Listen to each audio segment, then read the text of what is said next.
जहाँ हमें अपने न याद आए वो तन्हाई किस काम की। बिगड़े रिश्ते न बना दे वो खुदाई किस काम की। बेशक जाना है हमें अपनी मंजिल तक, लेकिन जहाँ से हमें अपने न दिखाई दे वो ऊंचाई किस काम की। हेलो मेरे प्यारे दोस्तों, नमस्कार। मैं राम प्रवेश कुमार आप सबको आपके अपने चैनल टोटल ज्ञान मनोरंजन में स्वागत करता हूं। दोस्तों, आज की इस वीडियो में मैं एक छोटी सी स्टोरी सुनाने वाला हूं, जो कि आज मैंने सपना में जो स्टोरी देखा है। बहुत ही interesting romantic dream love story है। तो चलिए इसको सुनते हैं और एंजॉय करते हैं। दोस्तों, आज मैंने सपना में देखा कि मैं मार्केट जा रहा हूँ। रास्ता में एक गांव से गुजर रहा था, तो एक गुरुजी बालक बालिकाओं को शिक्षा दे रहे थे। उसमें मेरा एक दोस्त भी था। वो एक लड़की से बातें कर रहा था। एक लड़की उसे बोल रही थी कि तुम मुझे भगा के ले चलो, और उसके पास एक सहेली भी थी। वो ये भी कह रहा था कि तुम्हारे पास कोई दोस्त होगा, उसको मैं अपनी सहेली को दे दूंगी। इस तरह से बातें चल रही थी। मैंने उसको समझाने की कोशिश की कि दोस्त ऐसा मत करो, लेकिन वहां पे आसपास लोग थे, इसलिए मैं नहीं समझा पाया और मैं आगे बढ़ गया। आगे चलना तो देखा पीछे से वो तीनों आ रहे थे। मेरे तो होश उड़ गए। मैं सोचा अब क्या करूं। फिर मैंने सोचा कि चलो उसको एकांत जगह में समझाएंगे कि दोस्त ऐसा मत करो, और लड़कियों को भी समझाऊंगा कि ऐसा मत करो, क्योंकि तुम्हारे माँ बाप का नाम मिट्टी में मिल जाएगा और तुम्हारे गांव समाज के लोग शर्म के पानी में डूबकर मर जाएंगे। इतने में मैं एक जंगल से गुजर रहा था। मैं नहीं, मेरे दोस्त भी। तभी मैंने देखा दो आदमी लाठी डंडा लेकर के आ रहे थे। उसमें एक मेरे पिताजी थे और दूसरा मेरे पिताजी का दोस्त, जो कि लड़की का पिता था। वो बहुत गुस्सा में था। हम चारों को देख लिया। दोस्तों, मैंने सोचा कि ये बहुत अच्छा मौका है, इस मौका को नहीं गंवाना चाहिए। बड़ी किस्मत से ऐसा मौका मिलता है। लेकिन क्या, फिर मेरे मन में विचार आया कि ऐसा नहीं करना चाहिए, ये बुरी बात होती है। अगर मेरे पिताजी को पता चलेगा तो मेरे पिताजी की बदनामी होगी।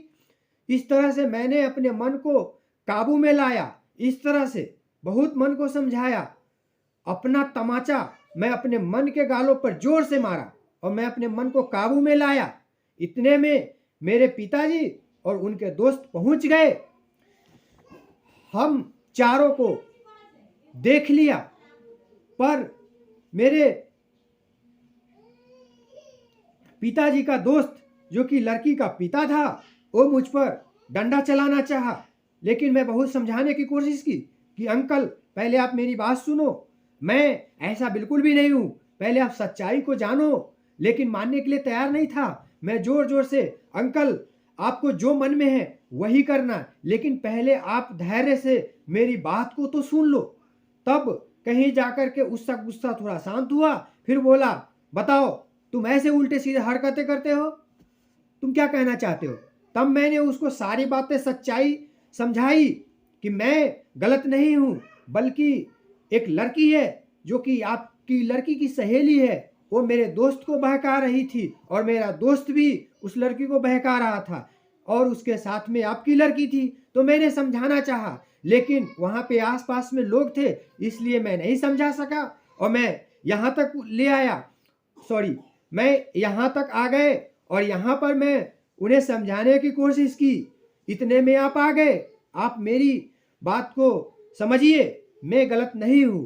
तब जाकर के उसका गुस्सा शांत हुआ। जब उसे सच्चाई पता चला तो उसका गुस्सा शांत हुआ, मुझे गले से लगा लिया और प्रेम और स्नेह के उसकी आंखों से आंसू छलक आए। तो दोस्तों, फिर क्या हुआ कि उसका पिता अपनी बेटी से बोला कि बेटी देखो, कभी भी गलत लोगों के साथ में नहीं रहना चाहिए। अगर तुम कुछ गलत कर लेती तो आज मेरा नाम डूब जाता और मैं शर्म के पानी में डूबकर मर जाता। तब लड़की ने बोली कि पिताजी आप मैं कुछ गलत कर लेती तो आप शर्म के पानी में डूबकर नहीं मरते, बल्कि आप अज्ञानता के अंधकार में मुझे डुबाकर मार देते। तो इस तरह से मैंने सपना देखा और इतना देखते ही मेरी आंखें खुल गई। मैंने सोचा ये क्या देख लिया दोस्तों। तो मैंने सोचा फिर कि इसको लिख करके कुछ अपने दोस्तों के साथ में शेयर कर दूं, ताकि इससे कुछ सीख भी मिले और कुछ अच्छा भी लगे, मनोरंजन भी हो जाए। तो इसलिए मैंने आपको सुनाई।